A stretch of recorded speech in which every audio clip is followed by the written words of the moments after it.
খামার প্রকল্পের নতুন সমাধান জিও শীট। টিনের ছাউনি যেখানে গরমে দম বন্ধ হয়ে যায়, সেখানে জিও শীট রাখে শীতল ও আরামদায়ক পরিবেশ। গ্রীষ্মে গরম কমায়, শীতে ঠান্ডা ঢুকতে দেয় না।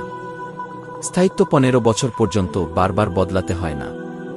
মুরগির স্বাস্থ্য ভালো থাকে, ডিম উৎপাদন বাড়ে। শুধু খামার নয়, নদী ভাঙন প্রতিরোধ, ছাদ বাগান, মাছের ঘের, সব জায়গায় ব্যবহারযোগ্য। আজই অর্ডার করুন, ফোন করুন বা হোয়াটসঅ্যাপে মেসেজ দিন।